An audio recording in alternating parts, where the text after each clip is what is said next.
Ladies and gentlemen, I'll call this meeting of Planning and Economic Development Committee for Tuesday, February the 6th, 2024 to order.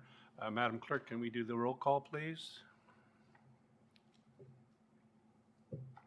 Electronic roll call?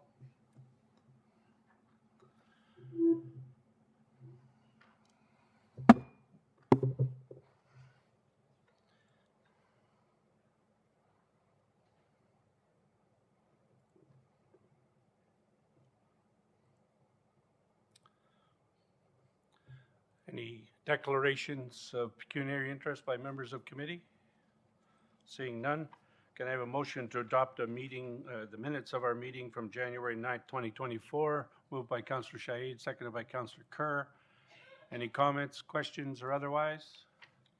Seeing none, all in favor? Opposed? That is carried.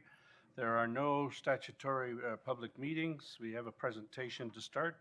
Stacy Jibb, Manager, Agriculture and Rural Economic Development, and Glenn McFarland, Economic Development Specialist, going to talk to us about Growing North Durham Plan Annual Activity Report. Good morning.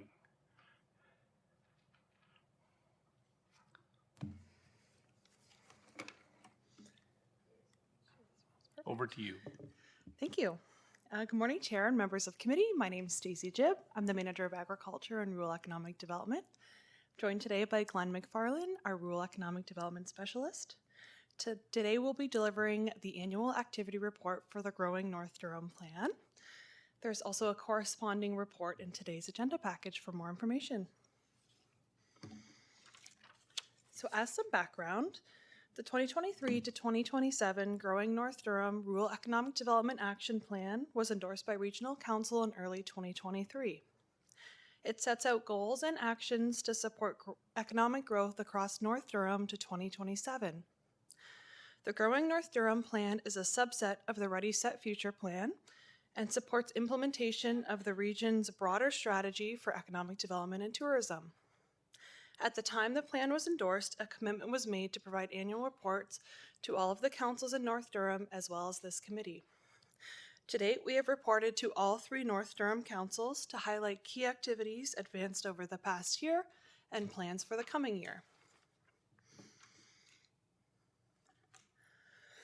The Growing North Durham Plan supports a collaborative North Durham-wide approach to economic development, wherein resources are shared across the townships of Scugog, Uxbridge, and Brock to advance common interests for economic development and tourism.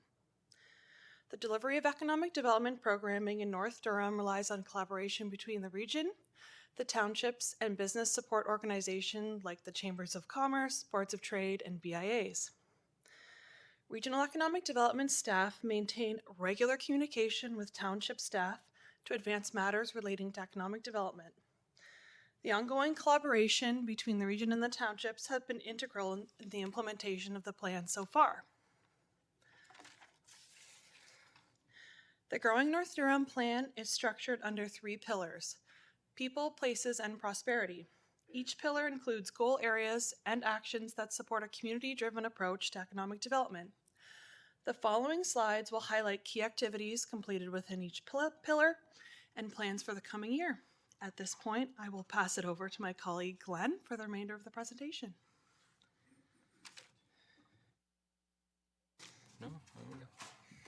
Perfect. Thank you very much, Stacy. So, as seen on screen, we'll start with the people pillar. So this pillar is about, quote, recognizing the strong correlation between human capital and economic growth. So a main activity under this pillar in 2023 was that our team hosted the North Durham Building Business Forum. So that was in November at Trail Hub in Uxbridge. This was the first of these events since before the pandemic. The event included key things like a business support organization trade show, networking opportunities, as well as a number of speaking sessions.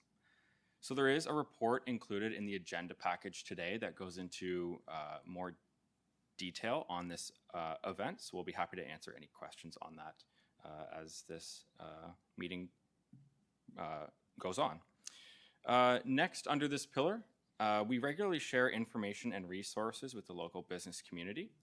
So some of this information includes things like funding opportunities, infrastructure updates on things like transit, broadband, and servicing, events, training, or workshop opportunities, local economic development projects in which we're looking for input from the business community, community information for prospective investors, just to name a few. And this info is commonly shared through mediums like newsletters, social media, through our business support organizations like the chambers, etc., as well as one-on-one interactions. In terms of plans for 2024 under the People Pillar, our team plans to undertake a North Durham workforce study. So obviously that's been a large topic of concern as of late. So first, we want to examine what information exists on things like Statistics Canada and other sources, and identify relevant actions that our team can undertake to support this across the North. Our team will also partner with the National Research Council and Durham College to connect Canada's innovation enterprises with agri-food operators across the region. So obviously, this will have a large impact on the North, given the agri-food component of the economy.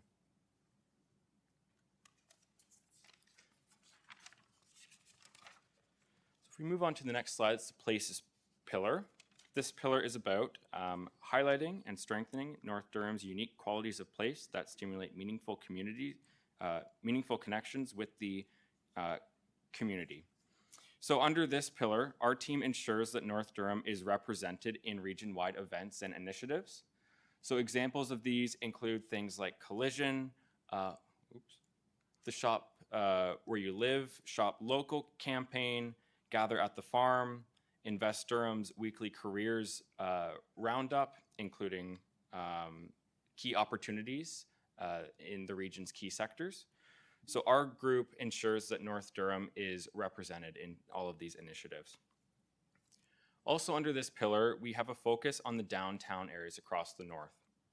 So across the North, examples of some of the projects that we've been working on in Brock include that we led the preparation of a grant submission for Brock's downtown CIP update. That grant was successful and is currently being implemented. In Uxbridge, we continue to support the Uxbridge Downtown Revitalization Project. So for Uxbridge, we led a grant submission for making downtown Uxbridge a destination. This project was really around bringing more events and tourist activity to downtown Uxbridge. Also, that was successful and is currently being implemented. And in Scugog, there was a significant focus on downtown Port Perry in the Scugog Business Program, which is the business retention and expansion program in Scugog, which I'll talk about more on the next slide. In terms of plans for 2024, we will continue to promote township CIPs, both in the employment areas and in downtown areas. We will develop inventories of key areas across the North, like downtowns and employment areas, to help us better respond to investment inquiries and track improvements across the townships, and engage in local business welcoming activities and programs. So an example of this is in Scugog.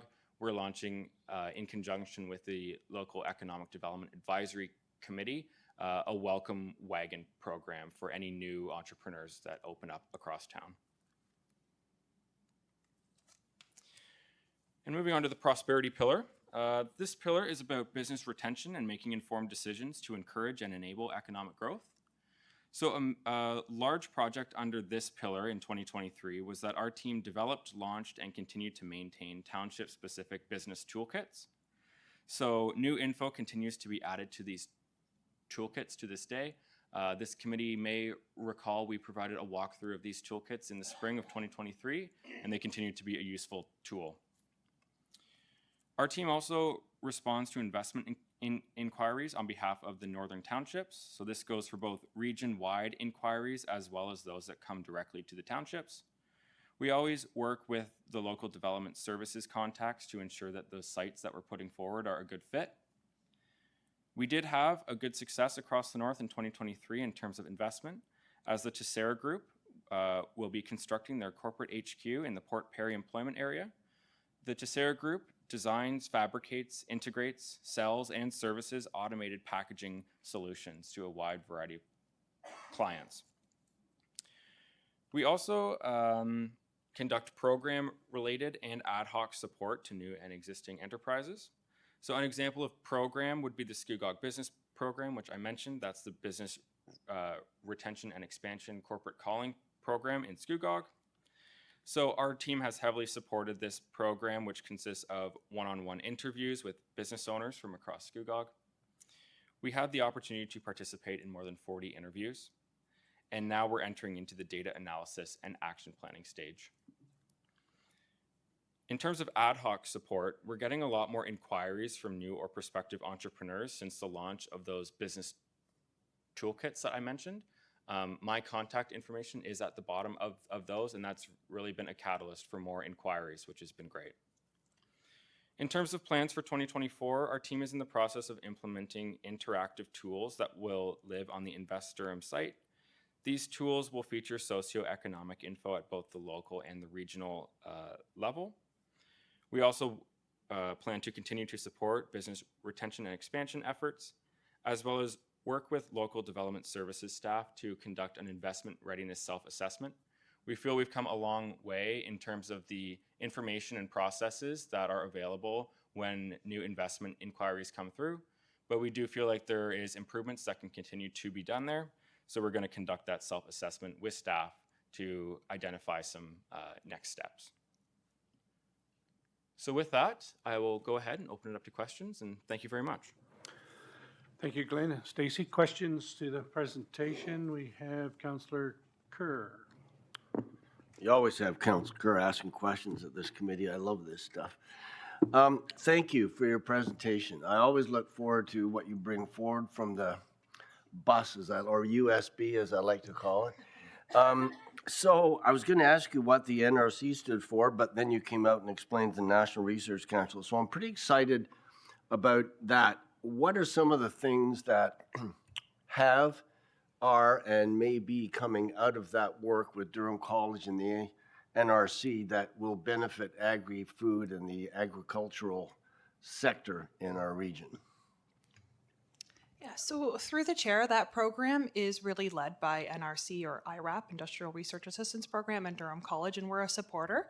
So what we're doing is connecting the companies that work with IRAP, so typically information communications technologies, companies who don't have experience or exposure to agriculture, connecting them with the farms we have here as a bit of a networking opportunity, and they get exposed to a day on the farm with that farmer to better understand how they can maybe look at tech or innovative solutions in agriculture if they don't have an agricultural specific background. So a lot of people don't have that type of background, so giving them some of that exposure helps them think a little bit more about opportunities that might exist in the agri-food sector. Yeah, perfect. Thank you. That's very exciting. I was going to also ask you about new business. One you mentioned was Docera. Whereabouts are they going to be located in Port Perry?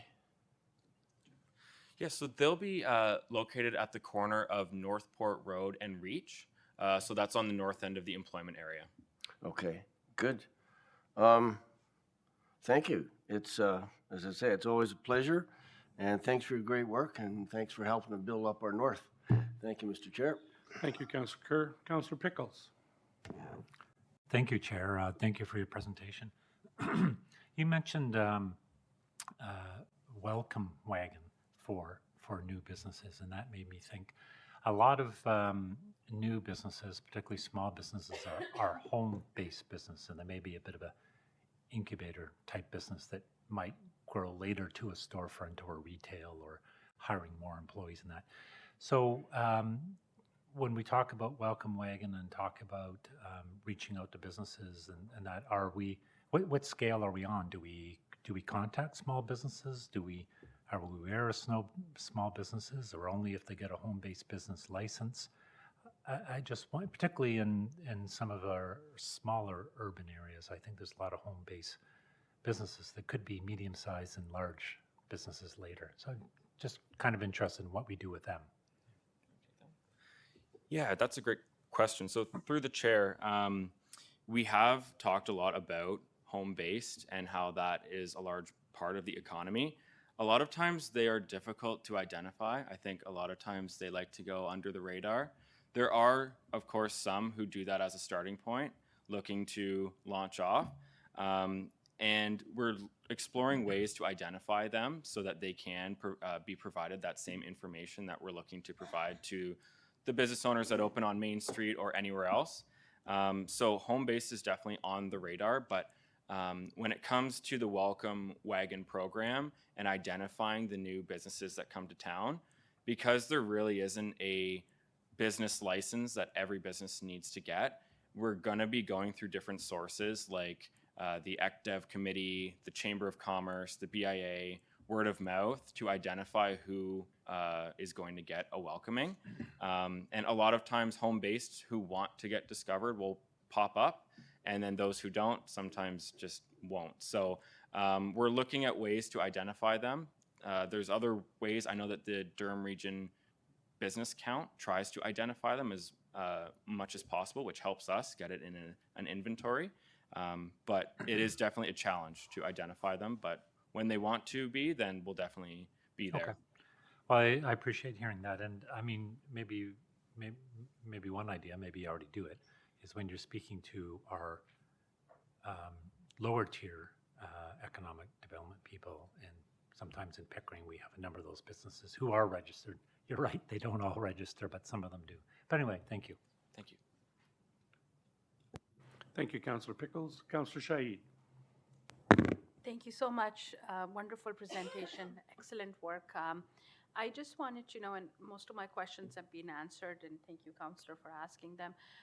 What does Welcome Wagon looks like? If you can just show me a picture or express yourself, please. Actual wagon with horses. I'd love that, Or but if you're in downtown Fort Perry.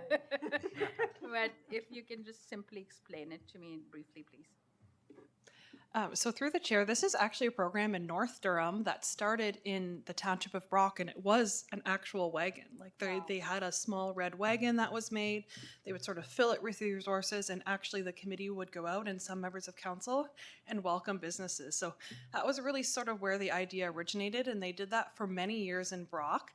I think they're sort of working on what that might look like again, but I think in Scugog, that's sort of where their committee took that inspiration, and they're looking at something similar. I'll let Glenn add more, but yeah, like an actual little wagon is sort of the idea, or a little basket of something. You want to add, Glenn? Yeah, essentially a wagon, and we fill it with resources that would be helpful for them. So council reps, business toolkit information, our information, some township or investor swag, things like that. Just a little welcome and ensure that they have all the information that they need to be successful. That's awesome. You've got me at swag, so that's perfect. So, in terms of KPIs, do you log on to what 2023 brought us, and what, in terms of what was the learning in terms of it? If you can tell me one thing that you learned out of it, you would do differently, or this is one thing that works, so we would just continue doing it or enhancing it. Yeah, through the chair, I would say one thing that we've learned over 2023 has been the value of the Economic Development Advisory Committee. So in particular in Scugog, they have a very strong committee, and they're very engaged, and the township really utilizes them in a way that gives staff some valuable feedback to sort of plan our activities for the coming year. So I think looking at how we can support that in particular, Uxbridge and Brock will be something we'll look at for 2024 as well. Do you want to add anything, Glenn? Sure. Yeah, so I'd say my key learning in 2023 was the value of on the ground talking to business owners. We did that a lot through the Scugog Business Program, and as I mentioned, with our contact information being on the toolkits, we got a lot more inquiries and were able to talk to business owners at an earlier stage. Super valuable in us understanding the challenges that they go through. It wasn't as simple to do through COVID, but last year we were able to get out there, sit down, and it was extremely valuable. So that was my key learning, I would say. Thank you. And last question through you, Chair. Probably this is an uninformed one. So this particular economic development is different from their chamber, or this is a form of their chamber? Through the chair, it is separate from the chamber, but we do work extremely closely with all of, in Scugog in particular, the chamber there, the Brock Board of Trade, and then the Uxbridge Chamber of Commerce. So all kind of separately, but we work with all three of those organizations really closely in the work that we do. And I was wrong, this is not the last question, probably this is. What would be the difference between a BIA and this, or this is similar? So through the chair, the BIAs are still completely a separate organization from the work that we do. So we do in a similar capacity as we support the chambers or boards of trades. We do strive to work with the BIAs. Currently, the Township of Brock does not have a BIA, so we don't work with a group there in that capacity, but Scugog and Uxbridge both have BIAs that Thank we you. work with. Appreciate it. Thank you, Councillor. Chair Henry? Thank you, Chair Chapman. These questions are somewhat related to the presentation, past council positions that we've taken. If you feel that they're political and staff don't need to answer it, I won't be offended by you stopping me. Okay. Stacy, just a quick question and from memory. I remember when the tariffs came in on fertilizer, that the intent was that money was to go back to our agricultural communities. Did the farmers ever get that tariff money returned? Through the chair, I am not 100% sure. I'd have to look into that and get back to you. I don't know just off the top of my head where that's landed. Chair, we've also had some great presentations by Zach Cahoon here as well. The carbon tax on fuel is destroying the ability for farmers to manage their business without passing it back on.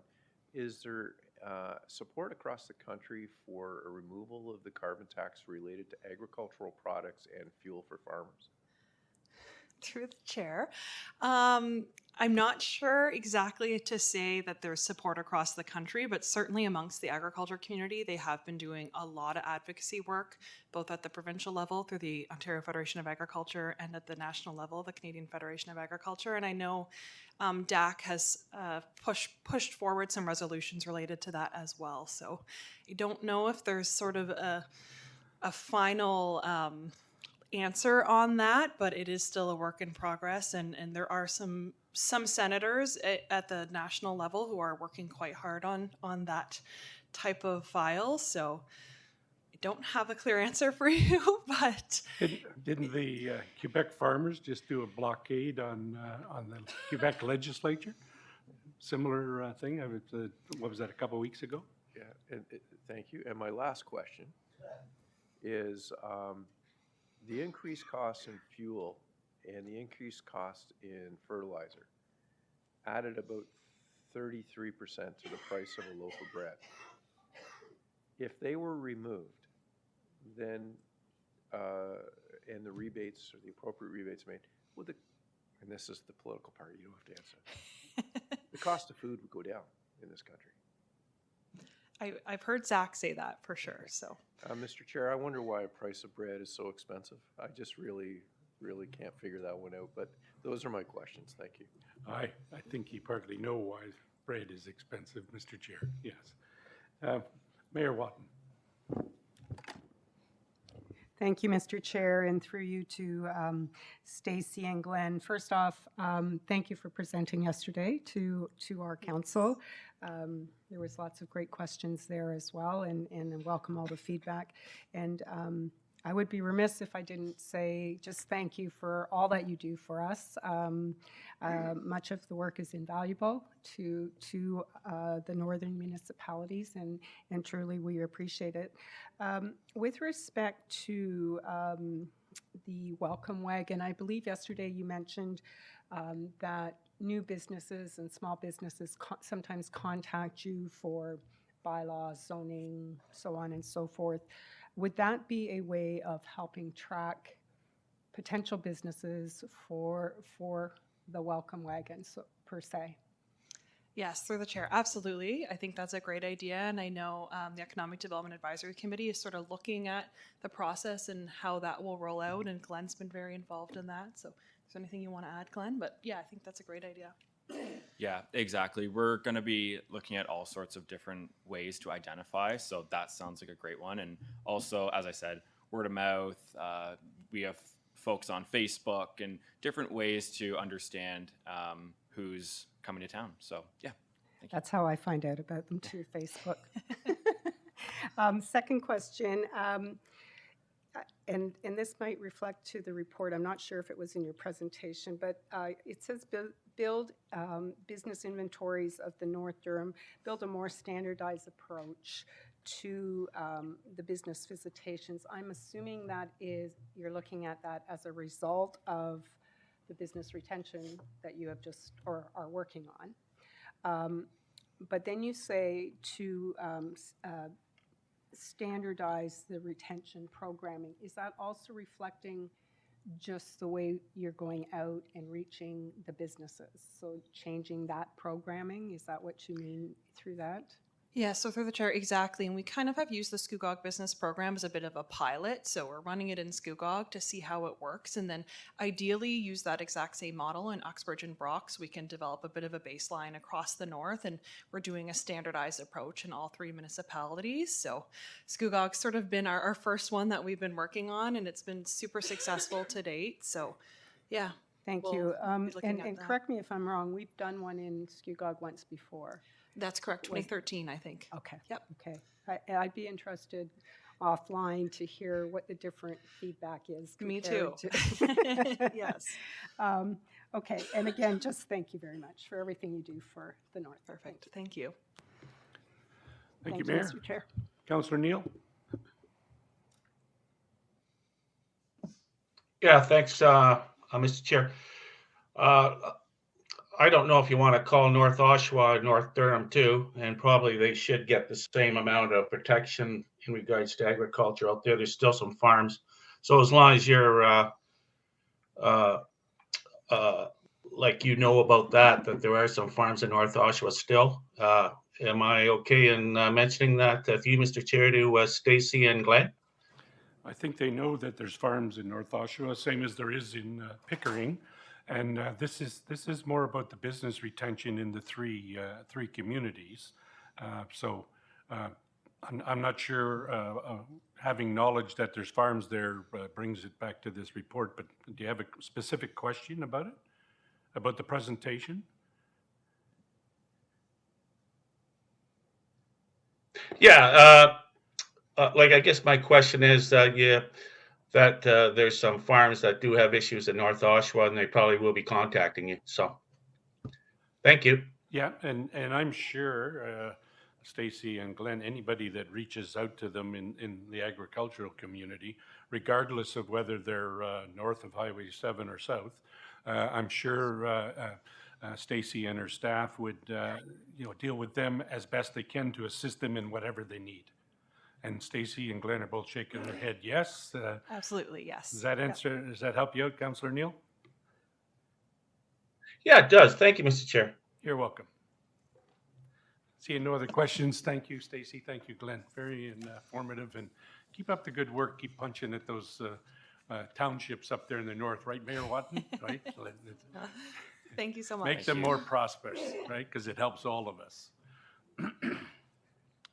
So next we have Peter Taylor, the president of Friends of Second Marsh, who's going to present a progress update on the Friends of Second Marsh and Love the Marsh. Good morning, Peter. How are you today? I'm well, sure, thank you. Wait, we'll get your microphone on there. Hold on, no, we'll I think do it was from on. here. Yep, you're good now.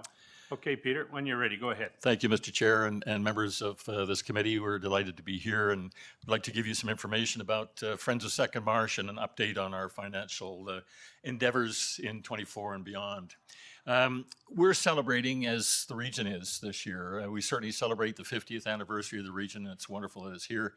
It's 32nd year for Friends of Second Marsh. This is an organization that came from the Second Marsh Defense Association that was founded by Jim Richards in 1972. And he rebranded it after the city and the organization came to agreement on what was going to happen with the Second Marsh. We were delighted in December to have the Governor General announce that Jim is going to become a member of the Order of Canada. It's absolutely wonderful, and I think he deserves it. So we're looking forward to that. We celebrated the Restoration Award awarded to us by DCAC, and we very much appreciate that too. It acknowledges what we're doing, and that drives us on further. We also celebrated the fact that the city of Oshawa now has the McLaughlin Bay Wildlife Reserve in addition to Second Marsh. So the land sort of reaches from the harbor on the west to Darlington Provincial Park on the east. That's all under the auspices of the city right now. Second Marsh, as I'm sure most of you know, is designated in many significant ways. It's also part of the Greenbelt, certainly for its cultural value, and we're beginning to develop our relationships with our Indigenous ancestors in this particular area. Again, that's an area that has a lot to be unearthed as we go along here too. As Friends of Second Marsh, we provide educational, interpretive, and stewardship services. We also do management of a dominant, introduced, or as most of us call them, invasive species. We have a volunteer board, and those 10 people contributed over 1,700 hours last year. It's an amazingly dedicated group. We had 150 volunteers involved with our activities in 2023. We have 2 part-time staff who have almost 40 years of experience in the marsh. It's phenomenal, the depth of experience they have there too. We're also a registered charity. Let's Defrag the Marsh is a multi-year project. We're in year 5 now, and the intent here is to try and manage invasive Phragmites in the Second Marsh and the McLaughlin Bay Wildlife Reserve. We've raised over $88,000, of which $34,000 came from the province. We do not on an ongoing basis get funding from the province, so this was helpful in 2022. You can take a look here at the 2 pictures. On the left-hand side, you'll see the monoculture with the Phragmites. On the right, this is after treatment. It makes a huge difference. You can see right down in McLaughlin Bay there in the Dogwood Pond. So it does make a massive impact on what people are exposed to. It also allows a lot of regrowth by native species to this particular area.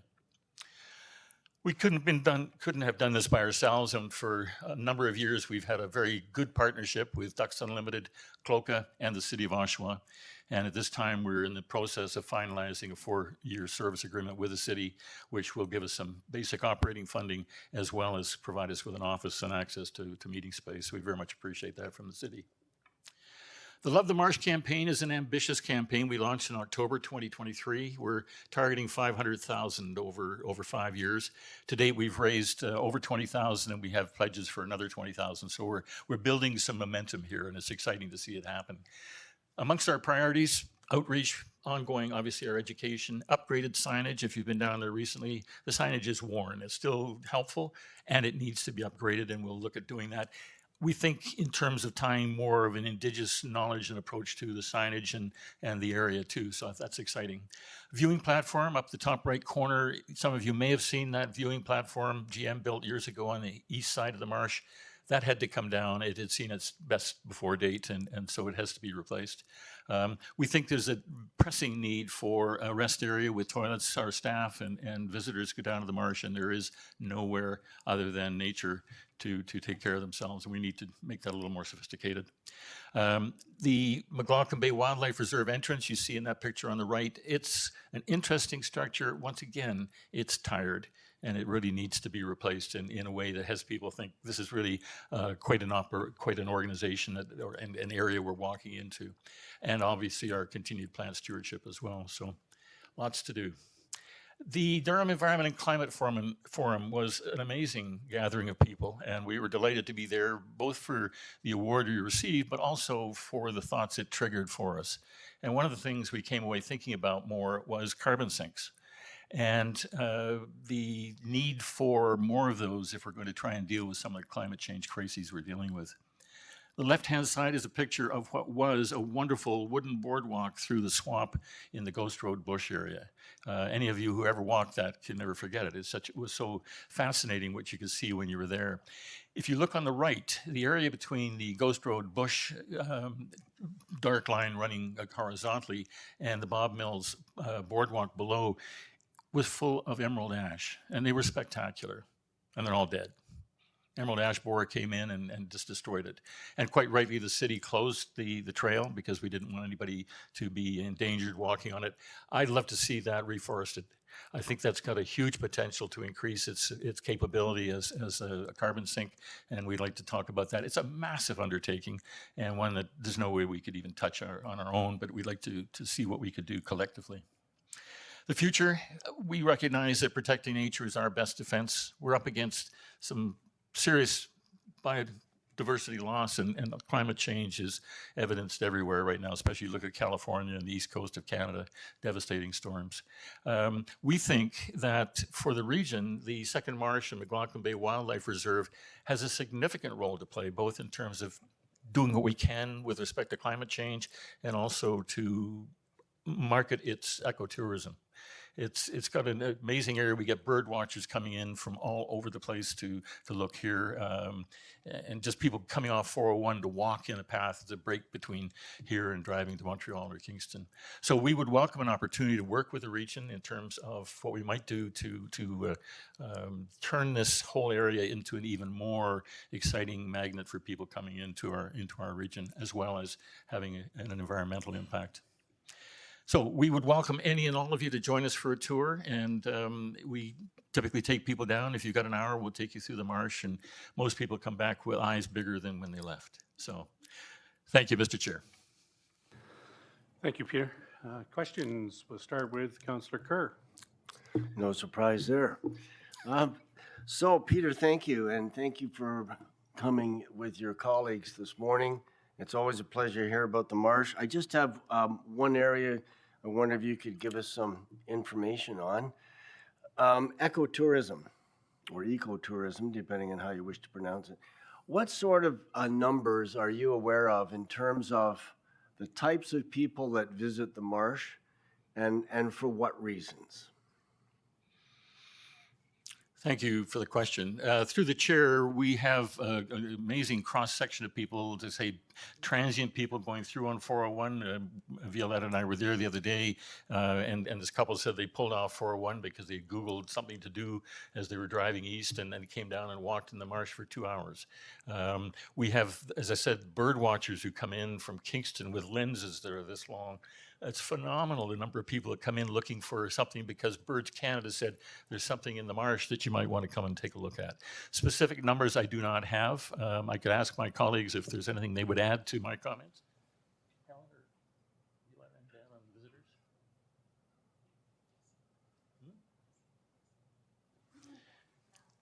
Okay, in terms of numbers, we're talking a couple of thousand in a year that come through there. And that's happening without, it's really, I think, marketing. It's a strange term to use for a wildlife area, but I don't think people are as aware of this. I run into people in Oshawa, where I live, who say, I've heard about Second Marsh, but I've lived here for 45 years and never been there. It's astounding. So I understand that we might even have people coming to the marsh internationally as well to photograph birds, migratory birds, and so forth? Through the chair, yes, we have had that. If you remember, we had a stork in the marsh a number of years ago, and it was astounding the number of people that came from far and wide to look at that. I've talked to people who've come up from places like Texas because they've heard that there's such and such a bird in the area. The piping plover is just over on Darlington, so that brings people into that area. I think we have a hugely underdeveloped resource in terms of opportunity to bring people in for ecotourism. So a stork. So maybe people are coming to see why their baby was late and the stork took a holiday. Through the chair, I'm going to leave that question alone. Okay, thank you very much, Peter. Thank you, Councillor Kerr. Councillor Shahid. Thank you so much. Through you, Chair. Just very curious, because I would love to take the tour. When would be the best or ideal time or season? Through the chair, 12 months a year. It's always different. It's awesome. We were there last Saturday, and those of you who were outside on Saturday, the sun was so beautiful. That was our winter hike, Oh my God. but it felt like spring. So whenever you go, there's something to see. If there's snow, you can see tracks. If there's migration going on in sort of May and the fall and the southern migration, again, you get masses of birds coming through. So anytime, and if you find the first one isn't as exciting as you'd like it to be, come back a second time. We'll take you again. Thank you so much. I really appreciate it. Just a quick comment, Chair. I was introduced to Second Marsh through the committee that I sit on, and it's an absolute pleasure, and my learning is every day I learn something. So thank you so much for the wonderful work, and thank you so much for keeping our environment so beautiful. Really appreciate it. Thanks a lot. Through the chair, thank you. Mayor Watton. Thank you, Mr. Chair, and thank you, Peter, for the presentation, and congratulations on your award. I was thrilled to be able to be at that awards evening, and a well-deserved award, if I may say. I just have a question. When I look at the front page of your presentation, the marsh is massive. How big is it actually? I'm going to turn to Violetta, who knows it exactly. I wanted to say 127 hectares, but I think it's more. 137. I was close, but not accurate. Okay, thank you. So it is indeed massive. It is. Yes. And that's just the marsh. And then when you Right. look at the full breadth now with the McLaughlin Bay Wildlife Reserve, I think total is somewhere around 400 hectares. It's a massive area. And as you as you yourself have recognized, there's a huge opportunity for ecotourism development there, but carefully, as I'm sure your team will be very much aware of that. Who comes in, how, and so on and so forth. But I wish you well. When you mention that, my head goes to ideas on how to raise money and incorporate ecotourism. So good luck, and thank you for your presentation. Through the chair, thank you. And I will follow up on your ideas for raising funds. Yeah, anything you have, Mayor, you can send to Peter. Yeah, I'm sure he'd be welcome. Definitely. Chair Henry. Thank you, Chair Chapman. Peter, just a quick question. Has anyone, or is it even possible to count the carbon capture of the marsh in McLaughlin Bay? Through the chair, I think I'd throw that back to the committee and those of who the members of the committee are connected with the people at the energy project at Ontario Tech. I think they've got calculations on that. I'm not aware of them. I think we're on the right track in terms of that's, I think, where the source would be for that. So it would be substantial. And there are a number of industries in the world that are looking for opportunities to reduce their carbon. Is there not a way to take the great work that you do at the marsh, monetize the carbon credits, and move them out to an organization that's in need of carbon credits? Through the chair, I love the idea, and that's what our thinking is too. So we need to, we're sort of taking baby steps right now. We're looking for organizations that would be willing to engage with us to help us fully understand and how to market that. So through the chair, thank you. Thank you. Thank you, Chair. Thank you, Chair Henry. A couple of things, Peter. So I'm not even sure if they have the program anymore at the high school down there, G.L. Roberts High School, but a number of years ago, we got the shop class, Cloca, we got them to build us some, the cages that go over the turtle eggs. And we took them all down on that. What I'm thinking of is whether, you supply the wood or you pay for it, whether they could build things like your entranceway and then you get it put in the ground, something to think about. Get the community involved, and that school is certainly in part of that area down there. And the other thing, it's not a complete tour of the marsh, Councillor Shaid, but on the 27th of April, starting at 9:30 in the morning, there's a waterfront cleanup down there at the marsh that the Rotary clubs of, I think it's Curtis, the two in Oshawa and the one in Whitby, and I know Chair Henry will be there and I'll be there. So you're more than welcome to come down, just dress for it, and we'll give you gloves and a bag, and come and help us pick up garbage and look at the beautiful site after we've cleaned the garbage, right? So, thank you. April 27th, yes. Thank you, Peter. Thank you very much. Thank you, Mr. Chair. Thank you, committee. We have no reports or correspondence in planning. In economic development, we have 3 reports, 24 EDT3, the North Durham Building Business Forum, Report 24 ED4, Growing North Durham Plan Annual Activity Report, and 24 ED5, Durham Region 2023 Ontario Passport Games Final Report and Legacy Fund. Moved by Councillor Pickles, seconded by Mayor Watton. Are there any pulls? Seeing none, all in favor? Opposed, they are carried. Advisory Committee resolutions, Durham Agricultural Advisory Committee, backyard chickens with urban and rural settlement areas. It's on page 47. It's their recommendation, copy of the resolution before Darien Municipalities Informations. Do we want to endorse that as a committee? Moved by Councillor Kerr, seconded Councillor or Mayor Watton. Any comments, questions? All in favor? Opposed? That is carried. No confidential matters. The next meeting is March the 5th at 9:30 in the morning. May I have a motion to adjourn?